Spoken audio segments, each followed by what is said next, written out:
భర్తతో నాకు ఎలా అయినా పెళ్లి రోజుకి ఒక నెక్లెస్ కొనిచ్చాలండి, కొనివ్వకపోతే నేను ఊరుకోనని పట్టుబట్టే వాళ్ళు ఉంటారు.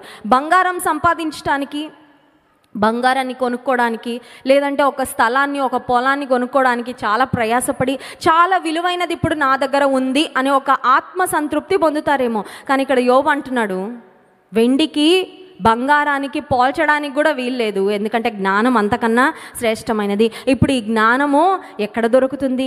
ఈ జ్ఞానం ఏంటి అని ఆలోచన చేస్తే 28వ వచనం చూడండి. మరియు యెహోవా యందలి భయభక్తులే జ్ఞానమనియు దుష్టత్వము విడుచుటయే వివేకమనియు ఆయన నరులకు సెలవిచ్చెను. హల్లెలూయా. ఉదయకాల సమయంలో మనం గుర్తించాలి, యెహోవా యందు భయభక్తులే జ్ఞానం. జ్ఞానం కావాలా? యెహోవా యందు భయభక్తులు కలిగి ఉండుటే జ్ఞానము. Do you fear the lord? ఆయనంటే భయం ఉందా? దేవుడు చూస్తున్నాడనే ఆలోచన ఉందా? ఎక్కడ ఉన్నా, ఏ స్థలంలో ఉన్నా, ఏ పని చేస్తున్నా దేవుడు చూస్తున్నాడనే భయం.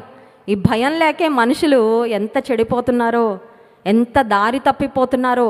ప్రపంచంలో నానాటికి చెడుగు ఎంత పెరిగిపోతుందంటే అనిపిస్తుంది, ఇలాంటి భూమి మీద బ్రతుకుతున్నామా, ఇలాంటి ప్రపంచంలో బ్రతుకుతున్నామా? ఎంత పాపం పండిపోతుందా రోజు రోజుకి. ప్రపంచంలో జరుగుతున్న అన్యాయాన్ని, దుష్టత్వాన్ని చూస్తూ ఉన్నప్పుడు మనుషులుగా మనమే తట్టుకోలేకపోతుంటే దేవాదేవుడు ఎలా తట్టుకుంటున్నాడా అనిపిస్తుంది.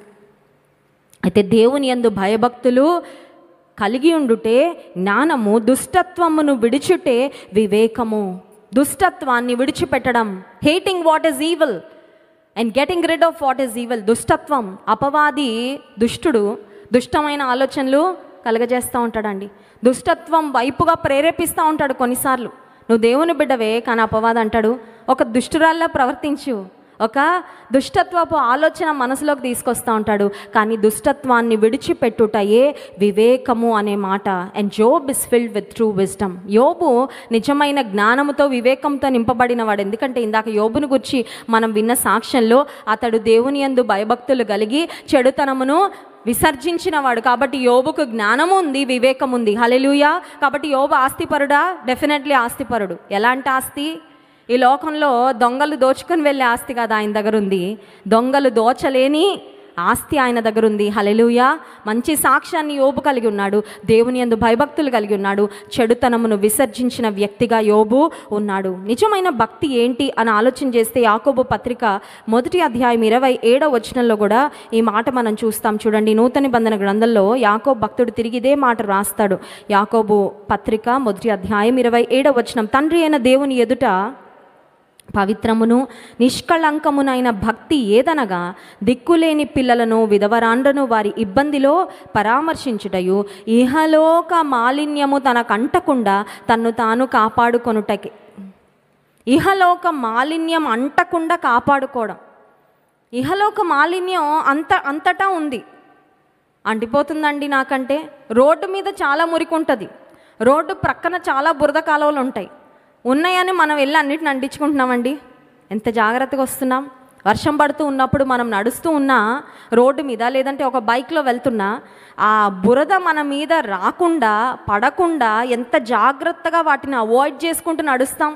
మన వస్త్రానికి చిన్న మురికి కూడా అంటకుండా ఎంత కేర్ తీసుకుంటాం.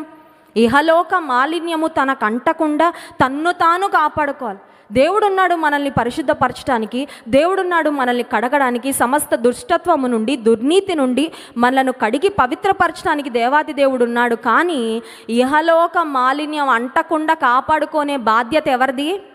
మనం వెళ్ళి బురద కాలంలో పడితే బురద కాలం ఏమంటుంది? అంటిస్తాను రమ్మంటుంది, అంతే కదండి. బురద కాలం ఏమన్నా ఆపుతుందా మనల్ని? లోకంలో ఎంతో పాపం ఉంది, చాలా చెడుగుంది, చాలా దుష్టత్వం ఉంది. ఇహలోక మాలిన్యం అంటకుండా ఎవరిని వారు కాపాడుకోవాలి. అదే దేవుని ఎదుట నిజమైన భక్తి. And Job had it. యోబులో ఆ నిజమైన భక్తి ఉంది. కనుక యోబు నిజమైన జ్ఞానంతో నింపబడ్డాడు. నిజమైన జ్ఞానం అంటే చంద్రయాన్ లాగా చంద్రుడిపైకి రాకెట్లను పంపించే జ్ఞానము కాదు, లేదంటే సూర్యుని దగ్గరకు పంపించడానికి నెక్స్ట్ పరిశోధనలు, ఆ తర్వాత ఇవన్నీ చేస్తున్నారు, రీసెర్చ్ చేస్తున్నారు.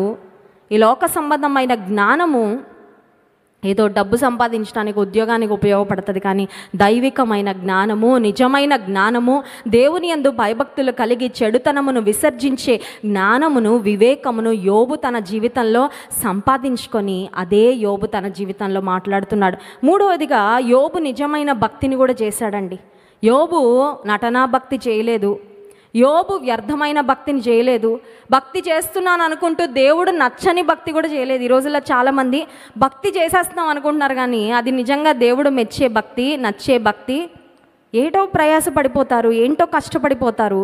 And they think that whatever they are doing is pleasing the lord. నేను ఇంత చేస్తున్నాను, ఇదంతా దేవునికి చాలా, హృదయం దేవునికి ఇవ్వకుండా తలనీలాలు దేవునికి ఇస్తే దేవుడు ఏమంటాడు?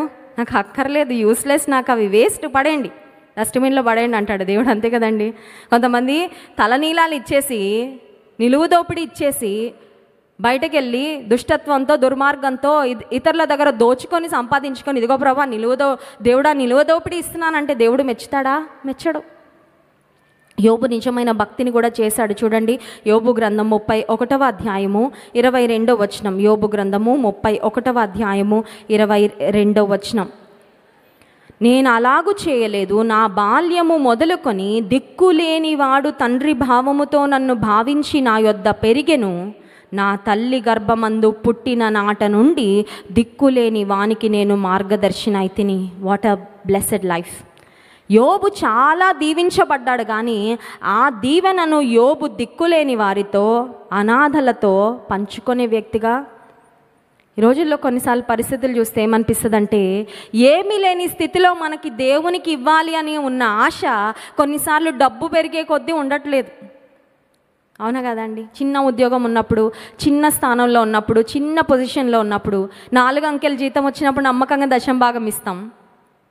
5 digits 6 digits అవగానే శాలరీ, అమ్మో అంత ఇవ్వాలా దేవుడికి, మరి నీకు అంత ఇస్తున్నాడుగా దేవుడు అనిపిస్తుంది.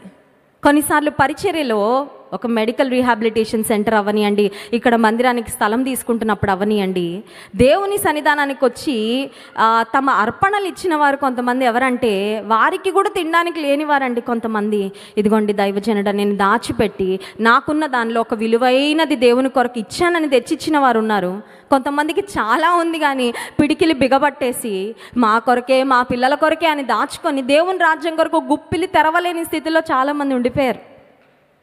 కానీ యోబుకున్న గొప్పతనం ఏంటంటే, యోబులో ఉన్న దాతృత్వం ఏంటంటే, దేవుడు ఆయన ఎంత ఆశీర్వదించాడో. He shared that blessing. ఆ ఆశీర్వాదాన్నట దిక్కులేని వారితో.